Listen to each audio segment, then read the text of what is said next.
Roy, thank you so much for joining me. For those who can't see the video, you're in a beautiful surrounding. Is this your garden behind you? It is part of it anyway. It's gorgeous. It's gorgeous. So listen, let's crack on straight away with some business here. We in the Bureau use all the terms. We use MC, facilitator, presenter, moderator. But there's a difference, isn't there? How would you define the differences? Okay, a presenter is somebody who's basically given the words. You say the words, don't hit the furniture. An MC is normally brought in at the last minute after the agenda's been agreed and the script, if there is a script, has been agreed. Whereas a facilitator and a moderator, and the two words are interchangeable, they are really usually, or I know I am, brought in much, much earlier in the planning process. So you become someone who's part of the production. So you'll very often sit down with the client and ask what are their objectives, what are the things that they really do need to cover, what's the state of the audience's mindset, are they a happy bunch of people, are they aggrieved, are they frustrated, or whatever. So once a facilitator gets a deeper understanding of what the challenges are or the real reason for holding the event or the conference, that's when the facilitator's work really comes in. So when you go on stage eventually, you'll know more about the organization and the topic than probably most of the people in the audience. And the client then really trusts that you're going to get them to the end place that you've mutually agreed. Whereas when you're an MC, you're basically a turn, really. I mean, a stand-up comic, and lots of them do it, and they do it really, really well. But a facilitator is a different animal altogether.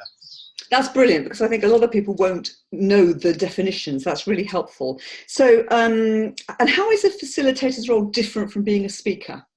Well, the spotlight is on the speaker to be the star of the show, whereas the facilitator shines the spotlight on the other participants. And it's very interesting that I'm more of a facilitator, an MC, than a speaker. I do lots of workshops, I do lots of keynotes and stuff, but my core skill is as a facilitator. And I've seen a lot of speakers say, oh yeah, I can do that. And then they end up talking too much. Their questions are longer than the answers. And invariably they feel that they have to be the owner of the content. And whether they're trying to show off or not remains to be seen. But I think a facilitator is somebody that knows when to shut up. Lovely, fantastic. And you'll notice my questions are nice and short. So what does a professional MC and facilitator bring to an event? I think that they bring a deep understanding. They really understand what it is that you're trying to achieve. And also, I think that you add a personality and an energy to it without it being about you, if that makes any sense at all. And I know from what people say to me is that I become that personality of the event without being a game show host. And there's nothing wrong with being a game show host, but when you're doing a corporate event or a scientific or medical event, which I do a lot of, people don't want the buffoon, they don't want the person who's making light of everything, but they do want somebody who adds humor, in inverted commas, to the proceedings. And it just brings it to life, really. I like a bit of humour. So you've mentioned that you've done some pharmaceutical, medical, in fact, very large medical congresses. Is this your niche? I don't know if it's my niche. I have no idea why I get asked to do them, but I get asked to do a lot. I mean, the last month I've done the European Society of Endocrinology, the European Society of Human Genomics. I did the European Society of Anesthesiology a while ago. It's loads and loads of those sorts of events. Oh, I know, the European Academy for Allergy and Clinical Immunology. And there were 8,500, 9,000 people at that one. And it requires an understanding of how scientific meetings work.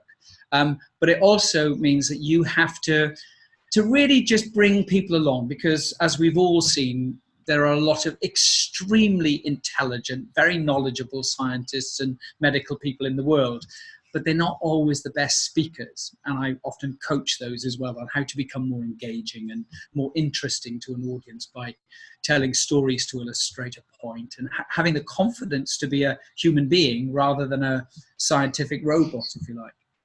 It's interesting you mentioned allergies because I'm struggling to control my hay fever this year, but that's another topic. But anyway, we've seen a move, clients wanted to be more interactive and have more engaged and interactive events, and yet they're not prepared to bring in a professional MC, facilitator, host. Do you see that too? Why is that, do you think? I see it in the medical world, funnily enough, because they said, no, we're medical people, we don't need to do that. But I have a client, the European Association of Nuclear Medicine, and they decided 5 years ago to bring in me to do what they do. And it's been really, really interesting. Their mindset was, we spend millions putting on these events, and the particular event that I do is about 6,500 people. And they said, actually, if you think... We have a guest. We have a guest. We are effectively putting on an amateur show, and people are paying much, much more than you pay for even the most expensive opera or West End show. So we have a responsibility to our attendees to actually up our game and make them more professional. So they've decided to bring in a professional to do it. And the MC role for me in that context is a minor part of it, an important part. But I also do lunchtime lectures for young people and their career development lectures. So presentation skills, networking, which, as you know, I've been talking about for the last 20 years. And, how to deal with stress and be more resilient, which in the medical world is a huge, huge problem. And you get something like between 300 and 500 people giving up their lunchtime to go to those sessions. So, it's a fundamental shift, I think, where a lot of these organizations know that if they want to attract the next generation of people, they've got to make them more professional, they've got to make them more engaging. And going to your point about being more interactive, I think, the phrase was, moving from the sage on the stage to the guide on the side.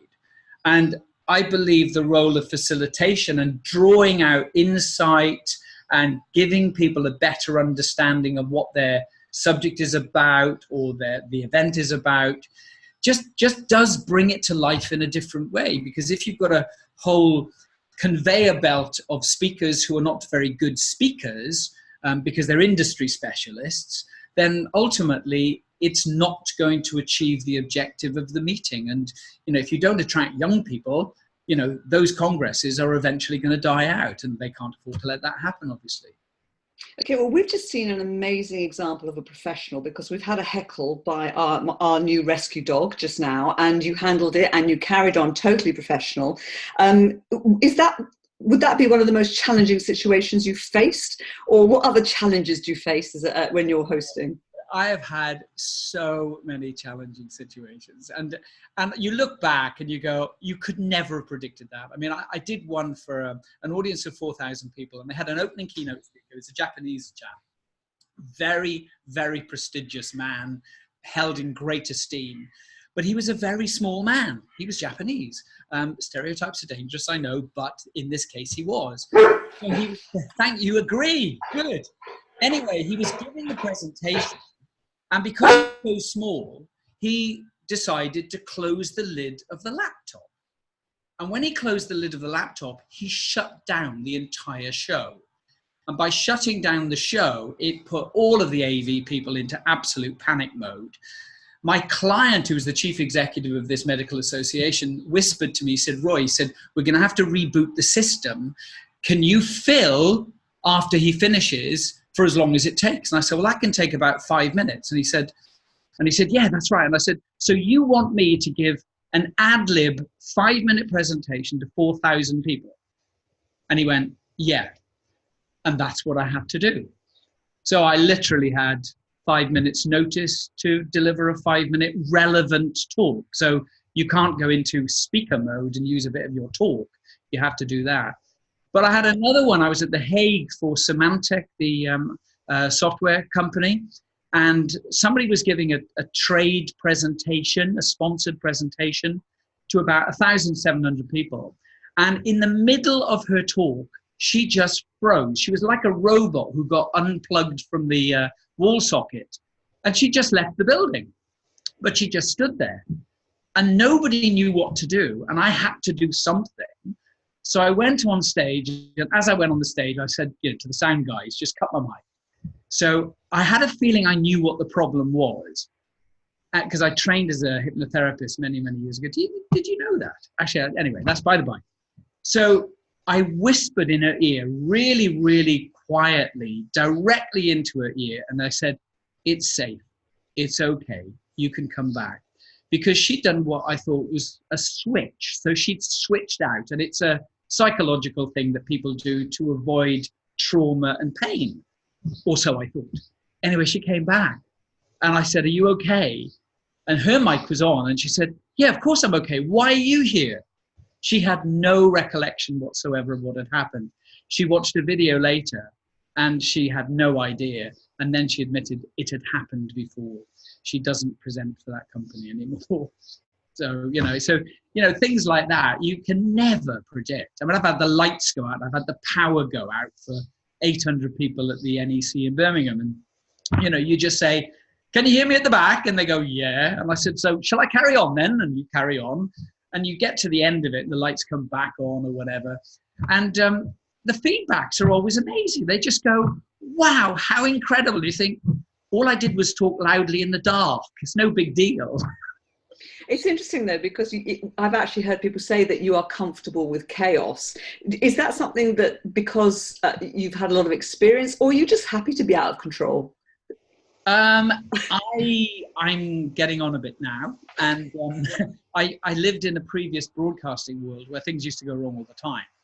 And my boss at the BBC many, many years ago said, Roy, you're paid for when it goes wrong, not for when it goes right. It's a profoundly simple but really important thing. So I'm always aware of what can and does go wrong. And I just go with the reality of everything. And I'm not somebody that needs control. And I think that's another difference, actually, between a facilitator and a speaker. And that speakers want to be totally in control of their environment. And I think it's the difference between being a classical musician and a jazz musician. A jazz musician can do improv, and I do improv facilitation. And I know you've had Neil Malarkey on, who does improv comedy, and it is about staying in that moment and working with whatever it is that you have. And I think, actually, funnily enough, and you think of the conferences you've been to where things have gone wrong and it's been handled well, it actually makes the event. People love that. I think the biggest mistake you can make if something goes wrong is to look fazed by it or bothered or upset or whatever. I've seen people blame the sound people or blame other people. You just come across as a jerk. But if you make light of it without trivializing it, then people appreciate it. Fantastic. So, I mean, if you're doing this role and you obviously are improving, as you say, and I actually love that title, Improv Facilitator. I'm going to use that for you because I think that's really good. It really describes exactly. It's within a structure. You know what you're trying to achieve, and there's a lot of leeway in order to how to get there. So you're not going to script everything. I mean, I know that I'll have a running order, that I know I've got to go from one thing to another to another. So it's not free flow. I don't want to give the wrong impression. It is very carefully worked out beforehand, but it looks a lot more spontaneous than it is. No, absolutely. And actually improv also is structured. So actually it works incredibly well. So really an organizer, as you say, you've got your running order, but you're going to have free flow. An event organizer really needs to trust you. Trust is absolutely at the center of the whole thing. They've got to know that you're going to look after their bosses usually. You're going to look after my CEO or my marketing director or whatever. That's hugely important. And the way that you do that is, to listen. I mean, I've just thought of another example, actually, and I can name the companies because it's such a long time ago now. But Price Waterhouse and Coopers and Lybrand were trying to come together. And they'd had a few failed marriages at the time. And Price Waterhouse couldn't get Germany to agree to the merger. And I was brought in to make sure that the people in Germany actually agreed to this deal. And I told my client, who is a British PW person, it is a very long time ago now, I said, look, what I need to do is is to publicly humiliate you. I need the audience to feel, yeah, you've stuck one on him, because the reality was they were trying so hard to get the deal to go together that people's egos weren't massaged at that time. So he absolutely had to trust me. What we did worked perfectly, and he was given a hard time by me. And the audience responded in exactly the way that we thought, and the deal happened. So, sometimes you've got to do some really, really sort of edgy type stuff in order to get the result. But I'm very aware, I'm not God.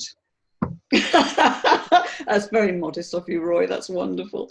So listen, what advice would you give to an event organizer that might want to have a panel discussion during their conference? Well, the first thing I would say is do it, but have a very clear idea of what it is you want it to achieve.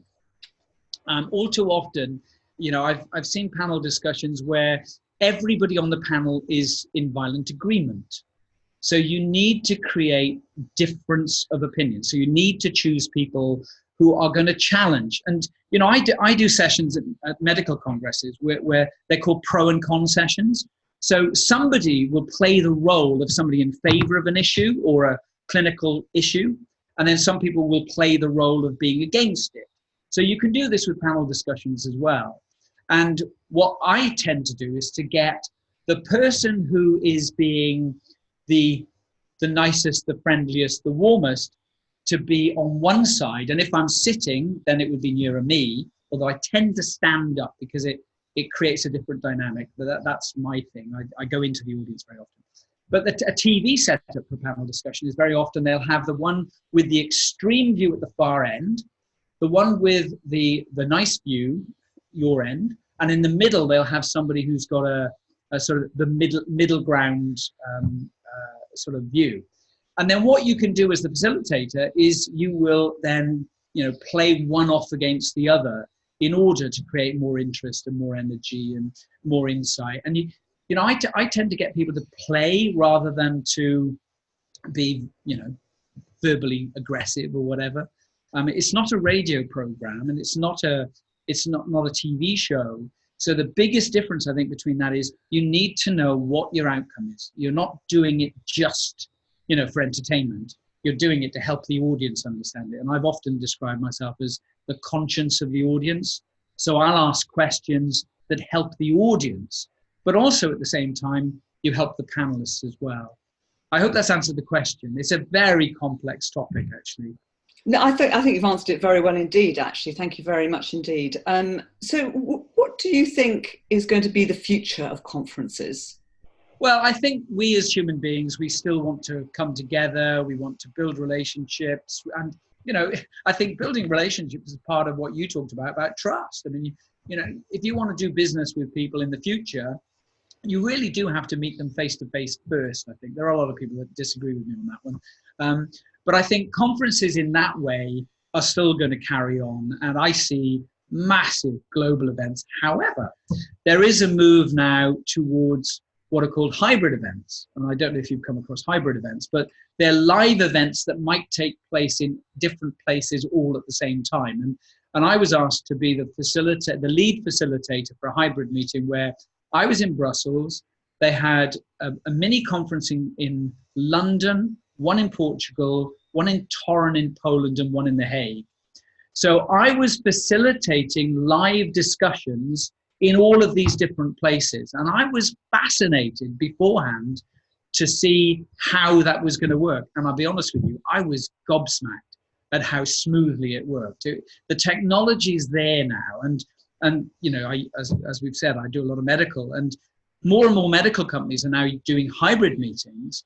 It's saving them an absolute fortune, not only in travel and, per diems for the key opinion leaders that, are taking part in it, but it just saves tens, if not hundreds of thousands of dollars. And every corporate is looking to do that, obviously.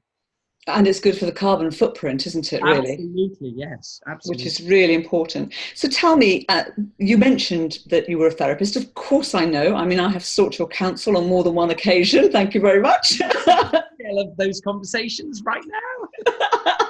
So tell me, do you think that's helped you in your work? Yeah, I mean, it's not something I normally talk about, actually, as you know, but I trained as a hypnotherapist about 25 years ago, not to go into practice to do it, but I actually did it because I was a journalist, a BBC reporter for a long time, and I just wanted to understand people better. And hypnotherapy helps you understand how people think, not what they think. You don't hypnotize people or anything like that. But it does help you to become more intuitive. And I had a Myers-Briggs personality profile done about 3 years ago. And it was really interesting because I came out as an introvert, which people are surprised about, but I can turn it on. And I'm an NFP, which is intuitive, feelings and perceiver. And the Myers-Briggs assessor said, you would make a perfect facilitator. I went, oh, that's interesting. That's handy, isn't it? We've had a few. I also have conversations where people give me advice as well. So we've had a few of those as well. So listen, so as we come to the end, so you've been in this business for some time, as you've said, and you've had a lot of experience. If I could put you in a time machine and send you back to when you started hosting and facilitating, what advice would you give yourself now you know what you know? Oh, very good question. I would say trust your intuition, go with your gut, and do the right thing. And don't worry unduly. You can be the conscience of the audience, so long as you're doing it for the benefit of the audience and not for your benefit. Then I think you won't go far wrong. That is awesome advice to end on. Thank you so much. My pleasure.